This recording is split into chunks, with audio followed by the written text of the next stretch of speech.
Hey everybody, welcome to Around the Empire Live. Today we have Dan Wright and Kyle Anzalone, and we're going to talk about some, scary things and interesting things too. We're going to talk about uh, the nuclear threat that is around the conflict, proxy war with Russia and NATO, and otherwise known as the war in Ukraine. And also some other interesting things that have happened around that with our friend Kyle and Elon Musk, believe it or not, picked up one of his stories in antiwar.com. And so, that blew up. And in the process, of course, every time Elon speaks, a giant, I don't know, I guess you could say international conversation forms around it. So, um, anyway, Dan, how you doing? I just want people on the audio only to make sure that they could tell whose voice is who's here. So introduce yourself, if you would, real quick.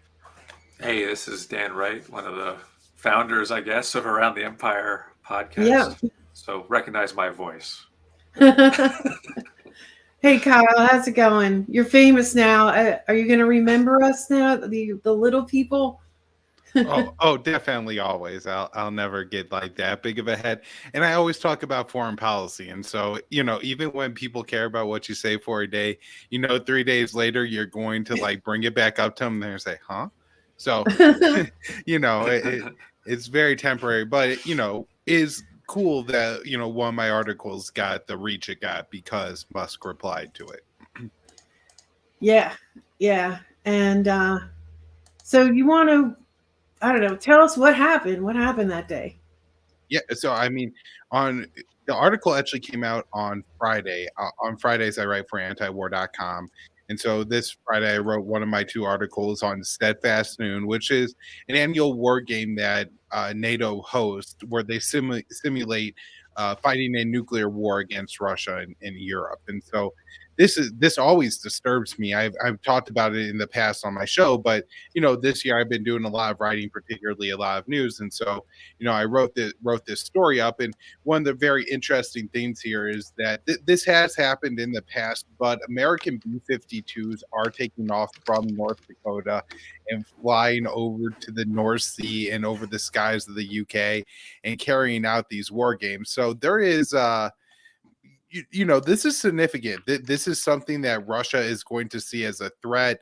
If we think back to like the 1980s, it was the Able Archer war games that were so significant that the Soviets really believed that these were a prelude to war. And so you have to be very careful about these kind of things and how these are conducted. And it's not just that these war games are taking place, but it's the comments around them. If you look at what NATO Secretary General Jens Stoltenberg is saying, it would send the wrong signal to cancel these war games. Well, what kind of message would it send if we cancel these war games? That we want to tone down the nuclear tensions on the European continent. And he is saying that, that's the wrong message to send. But worse, Stoltenberg is saying that he actually believes that if we don't maintain our nuclear provocations against Russia, like these war games consistently, then Russia is going to say, oh, well, I guess NATO is afraid to use their nuclear weapons. And so he thinks that means that Russia will then is more likely to use nukes. And so, I mean, this is just an insane perspective that Jens Stoltenberg has, who, is the civilian head. So it's not like he runs or would be the person in NATO who orders the nuclear strike or anything like that. But, this very high ranking official who has a lot to say about European foreign policy, NATO, what happens with the United States, is saying that we cannot cancel these war games. We cannot back down. It is very disturbing when we're talking about nuclear weapons. And so, as happens somewhat frequently, Zero Hedge reprints the articles I write either for the Libertarian Institute or antiwar.com. Just if anybody's curious, other than putting my name and a link to the article at the top, we don't actually get anything from that. So, if you read our articles on Zero Hedge, that's cool. Like, I'm always happy it's getting out there, but just remember, if antiwar.com are holding a fundraiser right now. So if we're not funded, that isn't there for Zero Hedge to reprint. And so Elon Musk, made I guess like a joke or a sarcastic comment, saying practice makes perfect in response to the Zero Hedge tweet of this article. And so, with it being a joke by Elon Musk about nuclear warfare and him having 109, I think, million Twitter followers, even though it's a reply and not a retweet, which will put like on his main page, you got to click on the tweets and replies to actually see what Elon Musk put out here in response to my article. But, I think he ended up with like 50,000 likes on that. The Zero Hedge article ended up with like 3,000 retweets and I think close to 10,000 likes. And so, this is a lot of attention that my article from antiwar.com got. And, this is about NATO war games and how NATO is being so aggressive and provocative against Russia. And, I'm not like an Elon Musk fanboy. My position on this guy has always been that, it was his connection with the American government that got him to where he was. And now he's done some things like, uses SpaceX to launch like military equipment into space. But nonetheless, if we look at who Elon Musk has been, what he's been saying in the past few weeks, he seems to be like the only person in the global elite. I'm talking about, people who have like billions of dollars, have a lot of say in what happens in the imperial city, Washington, and therefore the entire world. Somebody like Elon Musk is, it's him and Kissinger who are raising the red flag, saying like, hey, we really got to look at the potential for nuclear war here and de-escalating the situation. He's not saying, everybody, let's bow down to Vladimir Putin and name him the new king of the world. He's just saying like, hey, I would prefer a peaceful outcome here. And so, a lot of credit to Elon Musk for doing that, because it's got him a lot of ridicule from, the rest of the elite and the establishment. And the ambassador from Ukraine, right? Didn't one of the ambassadors tell him to exactly, but I think more significantly, like Adam Kinzinger, the congressman, is like calling for investigations every time one of the Starlink terminals goes down or something now. So Zelensky went after him. Zelensky went after him too on the last absolutely dust up. Yeah. So this is a serious thing that's happened to Musk, because he has, and I wrote this up for, I think I wrote this one for the Libertarian Institute, this article, but Musk's Twitter peace proposal thing, right? Like, that isn't actually something that peace is difficult to achieve. It's going to take several rounds of talks between low level officials and then rounds of talks between higher level officials before Putin and Zelensky could finally get to work together and work out the last few details. There's a lot of complications here, but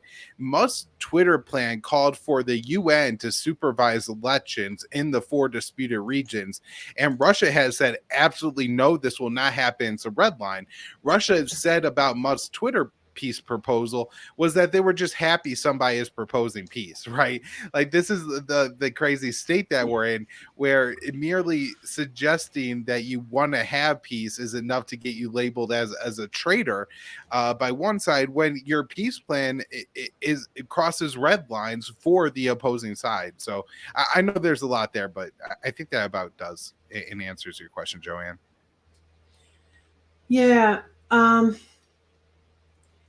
And I guess, just the whole issue of the NATO exercises. I don't know how much you want to get into that, but I also wanted to mention that, I mean, the NATO exercises, they happen every year. NATO's kind of trying to play them down, kind of. I mean, while at the same time making sure that the message is clear that, hey, Putin, if you use nukes, then then what? we're going. What's the Yeah. policy? That's the part, like, Ukraine is not in NATO, and so the discussion about tactical nuclear weapons, Joanne, I mean, what is this? I guess this message is if you use, there's some confusion going on right now where some people say, well, if Putin uses or Russia uses tactical nuclear weapons in Ukraine, is that a trigger for NATO? Now, I think it's a standard, clear based on Article 5 and the other parts of NATO, no. But then there's people saying, well, if radioactive dust drifts into a NATO country, that therefore, and then some people are putting out, including US officials, that, well, the US won't use nuclear weapons in response, but they'll use conventional weapons in Ukraine, which, to be clear, is a completely moronic, because if you start using conventional forces, it'll quickly escalate into a nuclear war. So that's not really. I think on the it's table. Petraeus who started that narrative. I don't know that there's been any official. So there's been, I actually, there's two articles I wrote on Friday for antiwar.com. One was this one. The other one was also picked up by Zero Hedge. The War Games one actually did close to 200,000 views, which is huge for a foreign policy article, even on Zero Hedge. But the one on Macron making the statement about France's nuclear policy was also picked up by Zero Hedge and actually did over 100,000 views. And so really, a pretty successful weekend there.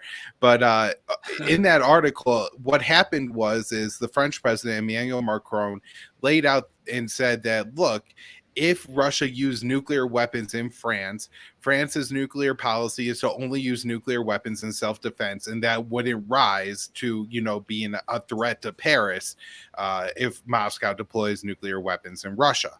And he got a lot of flap for that, and NATO came out and said, it's our position that we don't, set out different scenarios when we will and won't use nuclear weapons and everything like that.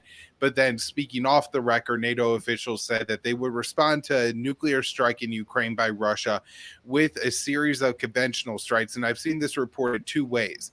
One way, they're saying that the conventional strike is going to destroy all of Russia's forces in what they label as Ukrainian territory. So that would mean the 4 annexed regions and the Crimean Peninsula, as well as destroy the Russian Black Sea Fleet. I've seen other people say far more broadly saying they're going to destroy Russia's entire military.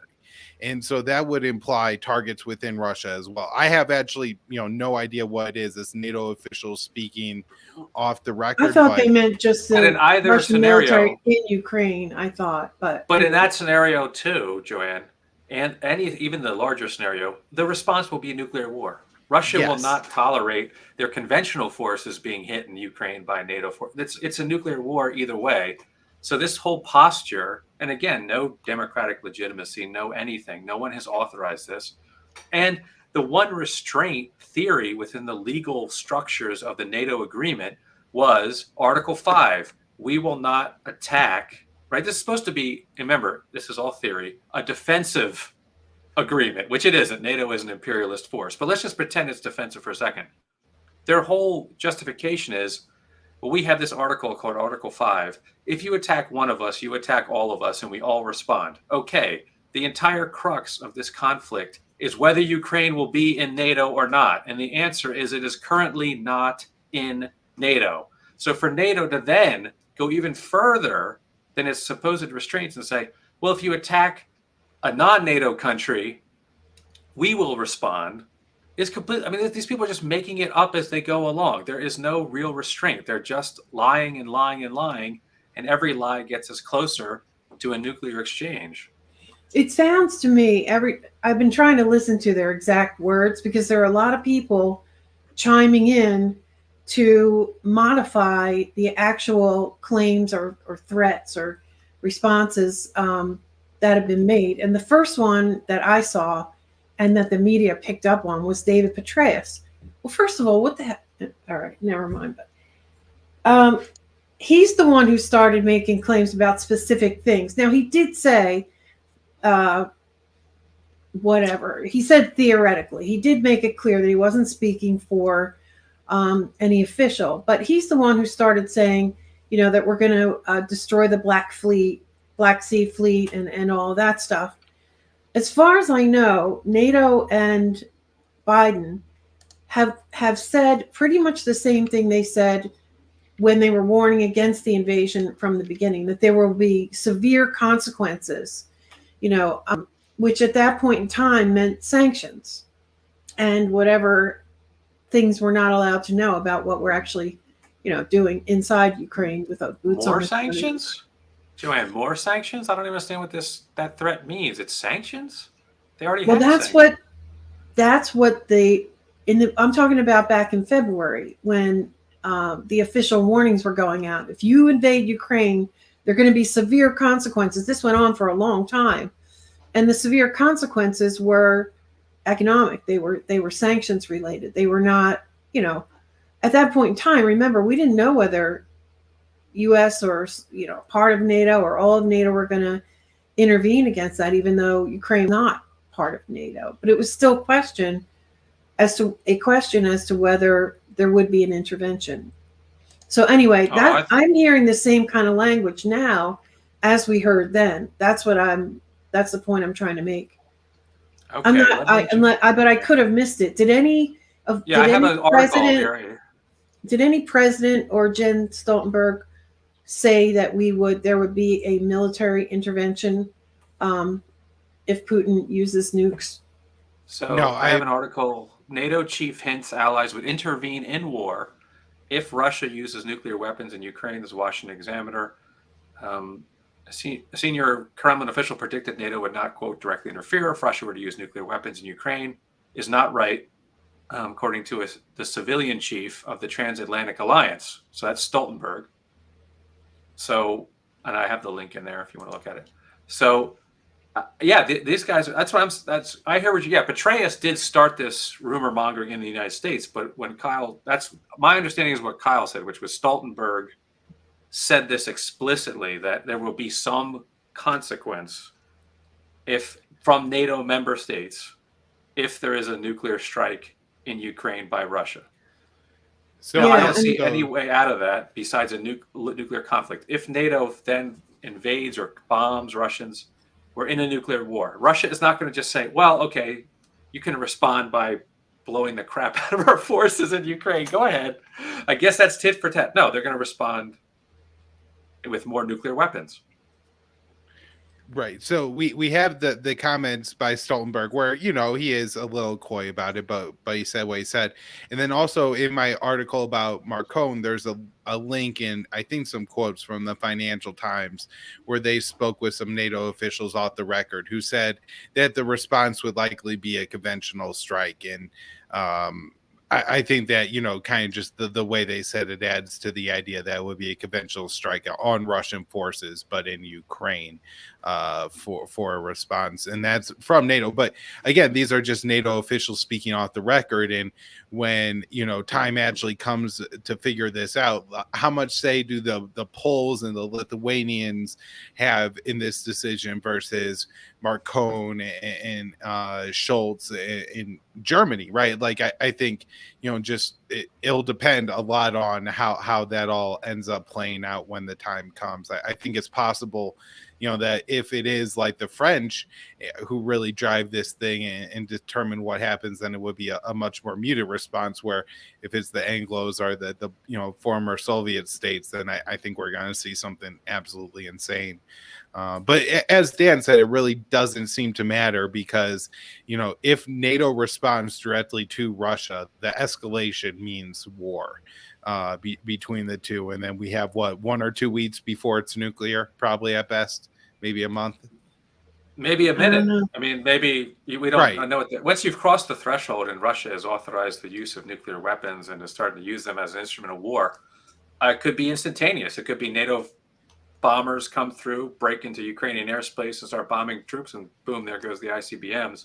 I also want to point out, again, under what authority can Stoltenberg hint at that? What authority does NATO have to do any of this?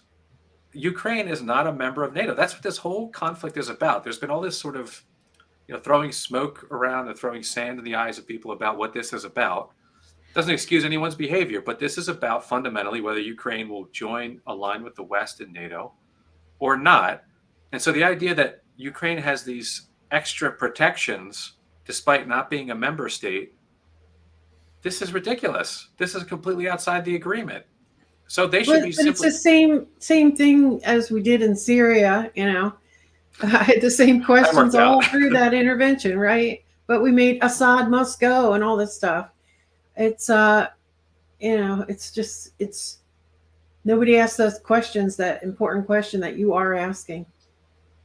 Yeah, and I mean, if we look at it too, this is every time Dan brings up Ukraine's NATO status, we have to remember that Ukraine says it's a de facto NATO member, and we're acting like it is. I mean, we haven't actually put, just an army battalion in Ukraine, but special forces are there. CIA is there. British, Canadian, Lithuanian special forces are all on the ground. I mean, yeah, it's Ukrainian bodies, it's Ukrainian men, but it's all Western. They're trained by Western forces in Germany, Poland, or the UK. Then they're shipped off to Ukraine with American weapons and, given American intelligence along the way.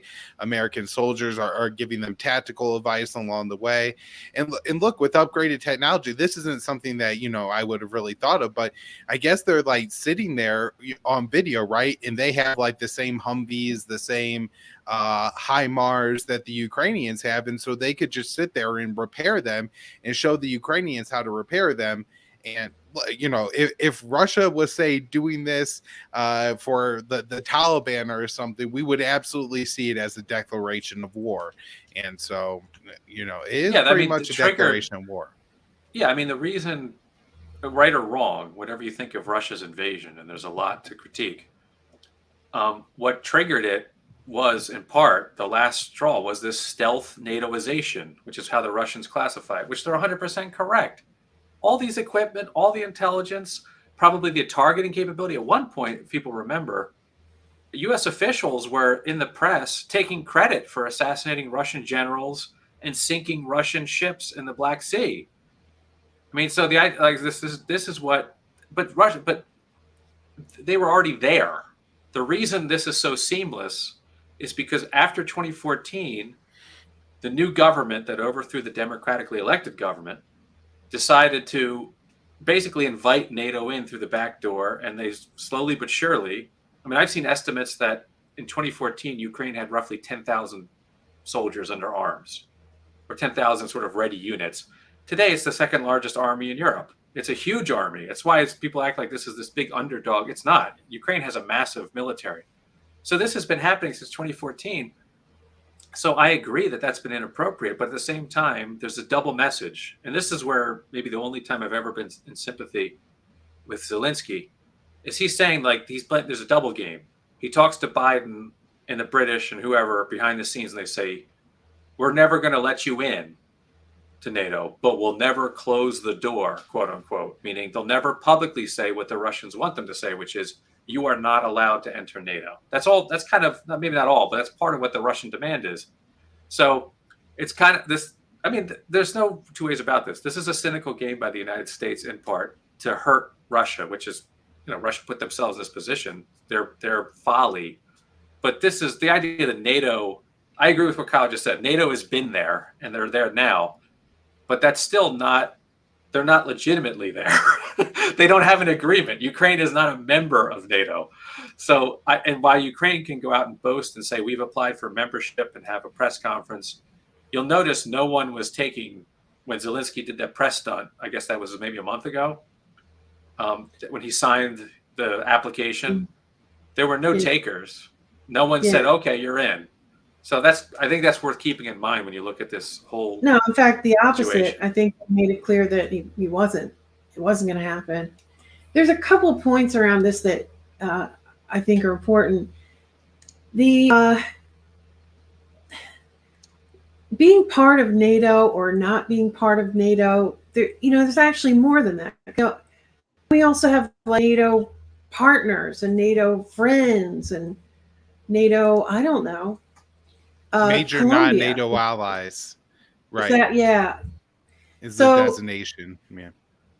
Yeah, and then there's always this sort of tiptoeing around expanding NATO to Pacific. the Pacific, or creating some other kind of, there's all these things, and the line is really starting to blur. So the other thing I Constructive want, ambiguity, right? yeah. So ambiguity. That's a good NATO ambiguity, something like that. Which is Constructive NATO I hate that ambiguity. term. I Is it understand. is the Atlantic and the Pacific the same ocean? Oh, globe or geographical ambiguity. Yeah. So it interesting, and just a little part of that is that apparently the White House, since the start of the war, has been sending Russia back channel threats every once in a while about what will happen if Russia uses nuclear weapons. And they say they're being nondescript about their threats, and that they're referring to this policy as strategic ambiguity. Yeah, that's what you want in this scenario. People to be very confused about exactly what's going to happen with nuclear weapons. That's a great strategy. I mean, it's amazing. Like, this is, the clowns are in charge. And I think there's a lot of people who think, oh, well, the experts. That's what happened with that Elon Musk tweet, by the way, when he and some of the other VC guys, David Sachs, started talking about a peace deal. All these people would weigh in on the replies or their own tweets. Oh, I didn't know you were an expert now. I didn't know you were an expert. It's like, the experts have got us here. We're on the verge of a nuclear war because of the experts. And also, the experts are deranged. I mean, Victoria Nuland, Michael McFaul on Twitter, who, if you follow my Twitter, I troll him daily.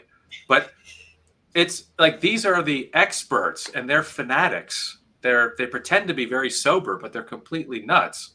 They are complete fanatics on this issue, which is why, strangely, you mentioned this earlier, Kyle. You see people who are anti-war, anti-imperialists kind of say, well, Henry Kissinger is making a good point. What reality am I living in?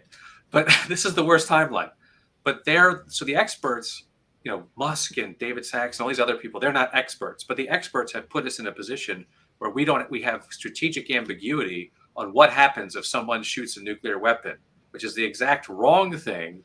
Which is to say, a total lack of expertise, because expertise is supposed to clarify and provide accuracy and precision. These people are purposely muddying the waters on a very on the most dangerous issue. And at the same time, you have these same people who, they'll write an article about Russia and advocate, we have to have strategic ambiguity when it comes to our nuclear policy. And yet they look at Taiwan and say, well, we have to abandon strategic ambiguity because we have to let the Chinese know that if they even get close to Taiwan, we'll kill them all. And so it's absolutely crazy. And by the way, the new NDAA, I believe, has language in it that would make Taiwan a major non-NATO ally. I mean, oh my God. So not to, get us too off track here, because there's so much going on in Ukraine. And I do think that Russia is the more immediate threat. They are ensuring that, that this nuclear Armageddon that's on the horizon for Russia will next be China. And, if they need a gap in between, it's North Korea, because they're doing everything they can to pit fights there. And, that, I guess maybe I should have said this in my, kind of initial rant.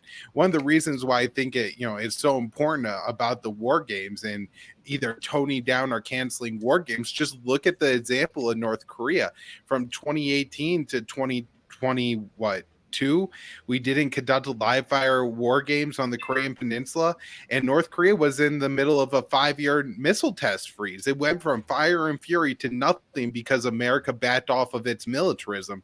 And, we would likely see the same thing and I'm sure the Russians would be willing to reciprocate on something, some kind of like nuclear deal, or engage in talks or something, if we were to cancel these war games, which, are now already underway and will go on for another 2 weeks here. So we're just holding our breaths until it's over. But let me just step in, abandon all these chances of peace. Go ahead, Joanne. Sorry.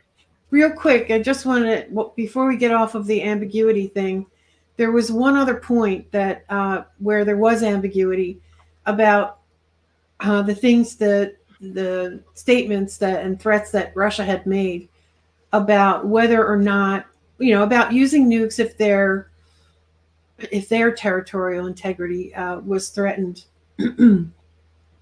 but I don't think that they had clarified whether that meant the the 4 new parts of Ukraine that they just claimed are now part of Russia. But apparently that has been clarified now, and as pretty much everybody expected, yeah, they are counting the Donbass and Zaporizhia and uh, Kurt. Oh my God, I just it's Kherson the or other one. Kherson. Kherson, yeah. Kherson. And I don't know how much of this is actually, battle lines change frequently, and sometimes, countries seize territories, then other countries take it right back. But apparently this morning, Russia had withdrawn from a big chunk of Kherson and was back on the Crimean side of the Dnieper River. I guess that would be the western side. They had withdrawn from the eastern side. Yeah. Yeah, but the new general who's now, so Ukraine, for people who don't know, this guy, everybody's calling him General Armageddon. I guess he got that nickname in Syria. It's Surovikin, and Sergei Surovikin, if I'm pronouncing that properly. As far as we know, there was no commander or no military officer in charge of all of the operations of Ukraine, and now there is. And this guy is definitely in the Super Hawk category, and he just did an interview, which is unusual. You usually don't get to talk to the actual generals who were fighting this war in Ukraine. You always got the administrators or the defense ministry or the guy who stands up there and does the charts every day. But anyway, he does an interview, not too long, but I'll link it in the chat. If the translation that I had, and I want to double triple check that. He talks about a lot of things, but he talks about the evacuation, or supposedly they're offering people to relocate into Russia for education or recreation. I don't know how much, and they're scaring them. They're saying that, the battle's really going to get much tougher, and you better leave. So, but just listening to his words, if we're going to talk about fanatics and really dangerous people, I think we got a live one with that guy too. And today, or maybe it was yesterday, Putin declared martial law in the territories that are now considered annexed, or voted in, whatever. So for Crimea, parts of the Donbass, everyone that had that referendum that Russia now says are part of the Russian Federation, those territories are now under martial law, according to the proclamation of Putin. So let's be clear, we are slowly but surely getting to a point of escalation to where nuclear weapons, to my mind, I don't see how this ends given Washington's position and Ukraine's public posturing, if it's their sincere belief, who knows. I don't know how we don't avoid some kind of nuclear exchange at this point, because especially, and people are saying, well, Russia's losing on the battlefield. To my mind, that's exactly the conditions upon which they would use nuclear weapons. They wouldn't use them if they were winning. They would use them if they feel like they're on the verge of defeat, which, given that Ukraine, the NATO forces, whatever, have driven them so far east and have put Crimea under threat, which is now considered Russian territory. What was the point of annexing these territories or incorporating these territories if you weren't going to then say, well, they're under our nuclear umbrella, they're under our protection, so you can't take them over because they're Russian territory? So to my mind, we are rapidly driving towards a nuclear exchange. And the more peace talks come out about what happened in April, which, for those who don't know, both the Russian and American officials have conceded that in April, there was a agreement being formed where Russia would go back to pre-February their position, in exchange for neutrality, Ukraine declaring neutrality with NATO. This was the formative talks. Boris Johnson, according to Fiona Hill, who for people don't remember is a very hard Russian US-based hawk. She testified against Trump for trying to interfere with those Ukrainian weapon shipments during the impeachment. She said it was Boris Johnson came in and basically sabotaged this agreement and told the Ukrainians, don't agree to a peace deal, don't agree to a ceasefire, go win on the battlefield, we'll help you. So that's the kind of constructive role that NATO countries are playing. And I would say from the, obviously it's not proven, but it's pretty clear that US or Polish or both blew up the Nord Stream pipeline. The idea that Russia blew up their own pipeline has got to be one of the dumbest propaganda points. And I've read a lot of stupid propaganda. But so the U.S. is actively sabotaging peace talks and escalating this, as are other NATO member states. Boris Johnson's no longer prime minister, to be clear. But blowing up the pipeline to sever the connection between Germany and Russia.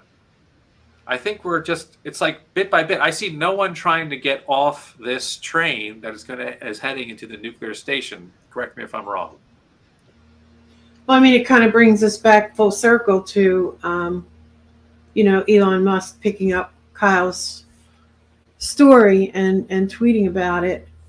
But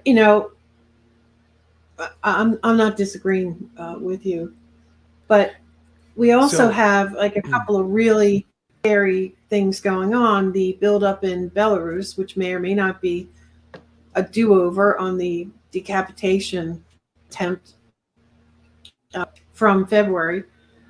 But, these exercises. So, yeah, they happen every year, but now they happen to coincide with, I don't know. Do we want to talk about that a little bit more on the details on that? Kyle, I may have missed some of the things you said earlier on. I'm not sure how much you talked about the actual exercises in the beginning because I was doing the technical stuff. So they're hosted by Belgium this year, I believe, but all the airspace they're using is over the UK and the North Sea. There's, I believe, 60 total aircraft, or about 60 is what they say.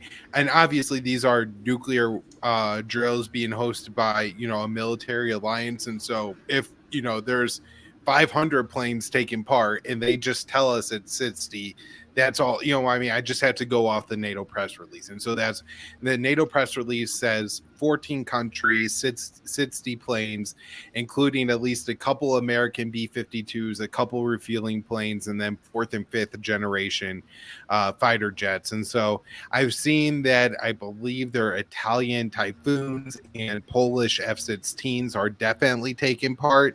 And then my guess is that since there's fifth generation, somebody's F-35s are flying here, whether they're American or British, I don't know. And like the strategic bombers and all those guys? The strategic bombers are the B-52s. They're taking off from a base in North Dakota and then flying. Were they going to sit them in, land them in the UK or something? I think they're keeping them in the air the whole time. They're going to take off and land in North Dakota and get just refueled along the way, is my understanding. And I guess that's kind of how it would work, right? Like if they actually did carry out a strategic bombing run, they would take off from North Dakota, fly, wherever they fly, and then plan on returning back to an American base somewhere. Since if they don't drop all their nuclear warheads, they're going to have some extras on board. My guess is they're not going to land in like a country that could be questionable. So I would guess that's how the nuclear war games go on. And then I think usually Russia has war games that happened at the same time. I don't know what the Russian name is. NATO usually refers to them as the Grom or the Gran war games. And as far as I've been able to find, Russia just hasn't made a statement on those this year. So they could be conducting them without making a statement. They could have canceled them without making a statement, or they could be waiting until after the NATO war games go on to carry them out. I don't know. There's been a lot of talk about how the first thing that Russia will probably do before actually using nukes is like do a test. somewhere in the vicinity, either in the Black Sea or I don't know, somewhere. Do you think it's possible that that could happen during this NATO exercise by Russia? Sorry, this So exercise by Russia, I'm Grom. I'm pretty sure it was Lloyd Austin who recently said that. So, with the Open Skies Treaty and the treaties that we've had, I think the US and Russia both know where all of each other's nukes are, or abouts, right? And then with that combined with the fact that there's satellites and spy planes and everything, I guess right now, Submarines, yeah, NATO feels pretty confident that Russia hasn't moved any of their nuclear weapons. And right? so they don't think that Russia is, about to test anything, because if they do, they would have seen a nuclear warhead move somewhere. I don't know, but Do they actually know, or do any of us know, where the other person's submarines are at any given time? The Like I whole always point is thought you that don't know. was, Isn't yeah, that the whole point, that the submarines, as I understand it, are their real deterrence is that in the event you hit every target you're looking for that you've got your eyes on through satellite imagery, the submarines are the last, because you don't know where they are. They're the guarantee that a retaliatory strike will be launched, right? So but let's maybe say that's why they yeah. wouldn't use one of those submarines and would, launch it from a land-based site. Oh And yeah, and yeah. and two, I think people have made this point that neither side really wants to use nuclear weapons here. Like, I don't think Biden or Putin are really itching to push that button in any way. And so for Russia, I think moving a nuclear weapon would be like, one of those stops along the point of escalation to really warn the Pentagon, the White House, Brussels, that, like, hey, we're getting really serious here. So I don't think they wouldn't. You know what I mean? I think moving the nuclear weapon is seen as a sign by all sides that something is going to happen. And the fact that nuclear weapons haven't moved is one of the reasons that we should suspect that there's not a test coming. Although, like, anything could happen, but like a test would be, a signal, a warning. And I don't think they're going to want to carry that out covertly. Also, if you kind of look at the rhetoric with North Korea, they've been worrying that the North Koreans have been are going to carry out a test since mid-April, and they haven't carried one out. So I think if Russia was planning a test, or they thought Russia was, they would be screaming at the top of their lungs about it and condemning, how bad nuclear tests are for the planet and why nobody should ever carry one out. And the fact that we're not seeing that makes me think that Russia probably isn't planning one at this. I mean, they're always probably planning things, but actually in the process of making one happen probably isn't likely right now. Yeah, but do we know the protocol for this? This is the other question, because we're talking about reading signals and signs, very Cold War-esque, by the way.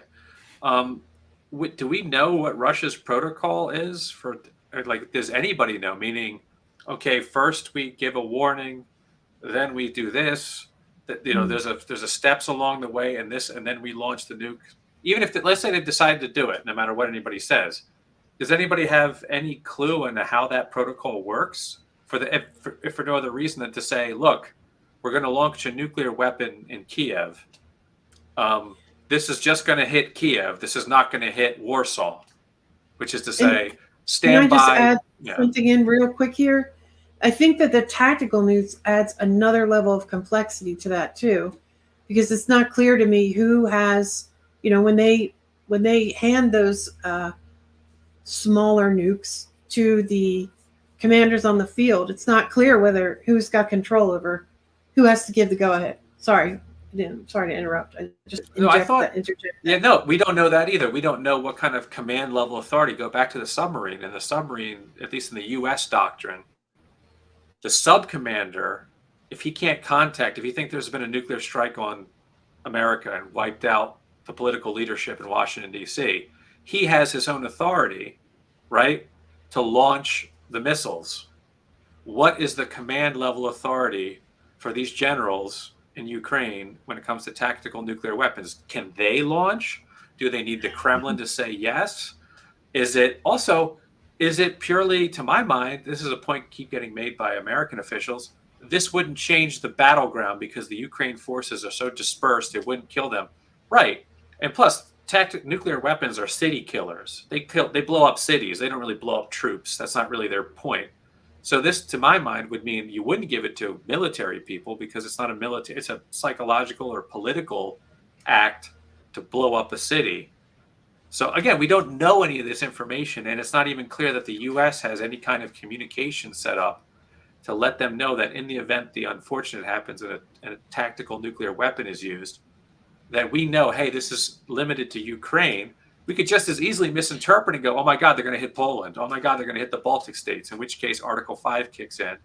And then we have to nuclear retaliate. So NATO, you're right, NATO is pushing and saying, well, we'll have a conventional retaliation, which, again, not legal, not part of a treaty. But in the event they actually strike NATO, or NATO thinks they're going to nuclear strike one of the NATO countries, then NATO does have the legal authority to launch a nuclear attack. So we're just sleepwalking into this thing, and the thing that makes me nervous is it's not clear what the protocols are for Russia to use or for us to respond. And instead of trying to get to that or have some sort of negotiated process, it's just endless saber rattling, not just from people. I wish it was limited to David Petraeus, who's a disgraced former general who leaked classified information to his mistress and was therefore almost prosecuted. Lost two wars too. Yeah, our generals are failed generals. But the point is, I'm seeing official people, Stoltenberg, others, let alone these deranged U.S. senators. Senator Graham has completely lost the plot. There seems to be no interest whatsoever, and there's no faction that's interested in de-escalating. Forget peace, just de-escalation. So that's the part that makes me worried, especially if there's no clear protocol in place. So if Russia is going to use a tactical nuclear weapon, how do we know this is not going to be limited to Ukraine? How do we know not to respond preemptively with our own nuclear strike, which of course will lead to a Russia retaliatory strike? So it seems to me like this is like the Cold War, but without any of the Cold War restraint. Does that make sense? Yeah. And people in place, other than this, resurgence of the blob called Henry Kissinger, which, I mean, he still seems pretty coherent, I guess.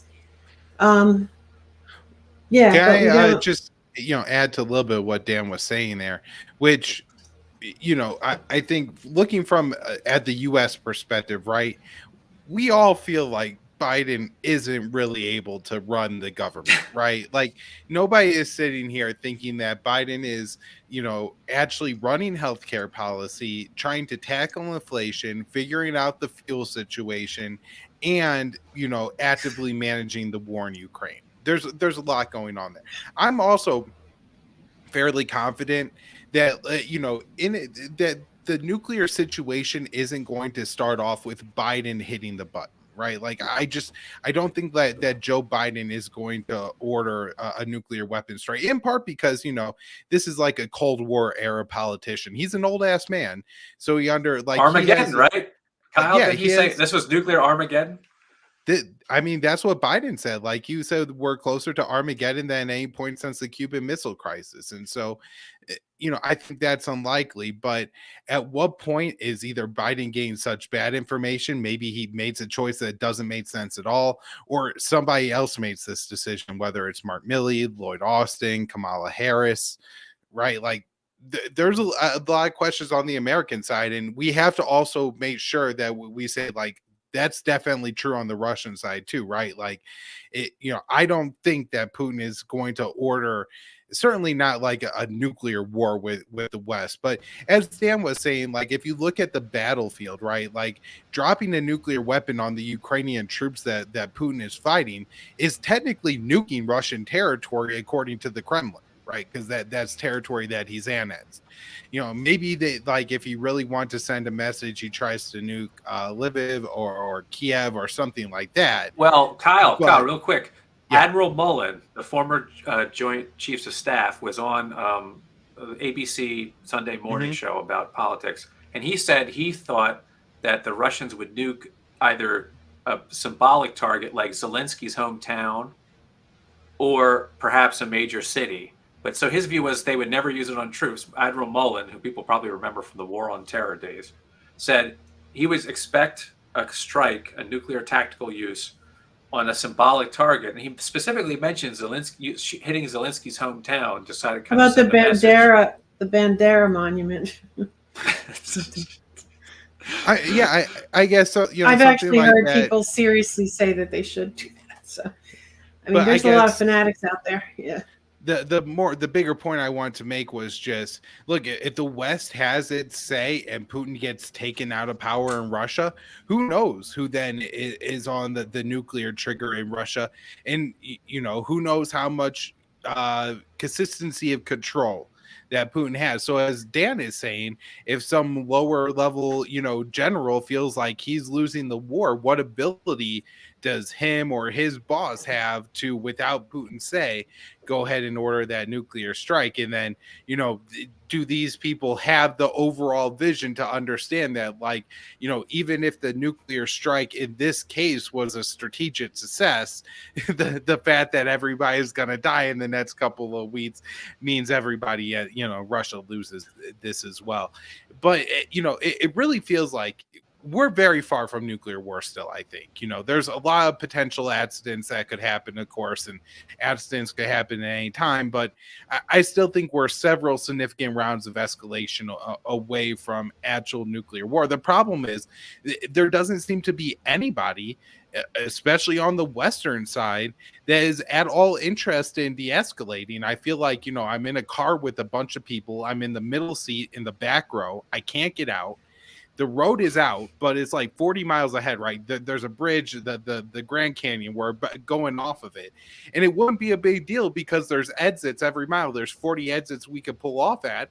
But every single person in the car is sitting there chanting, death, death, death. And so you're like, what am I going to do? Like, the consensus is nuclear war, right? Like, that's just the consensus of everybody. Nobody is saying, like, maybe we should slow down a little bit, right? Or if somebody says that, they throw them out of the car. And so, nobody wants to say, hey, maybe we should at least slow down a little bit and start looking at one of these exits and stuff. There's nothing like that happening. Now, the Cuban Missile Crisis was largely solved, like, privately, without public knowledge. I don't think that could really happen today.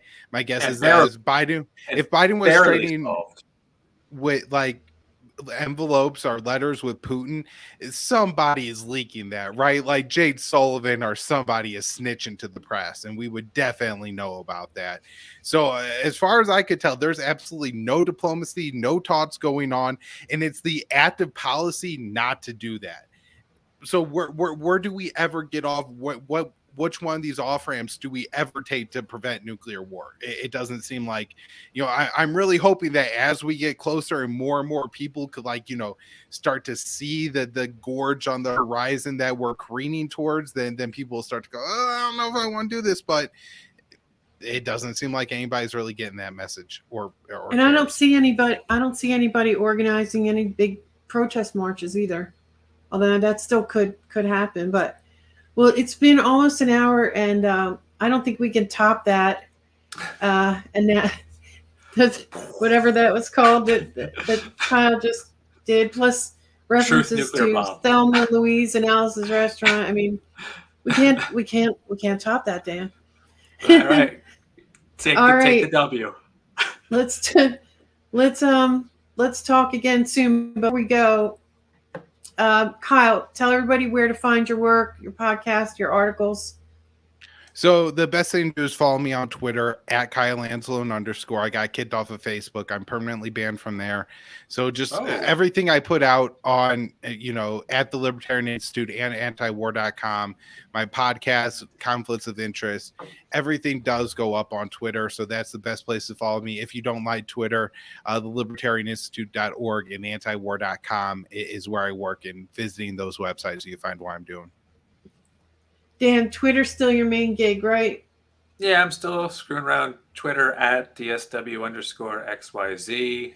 Yeah, Kyle, you should be okay on Twitter if the guy who bought it likes you. Oh, there you go. Maybe we have protection. You can intervene for us, Kyle. Yeah.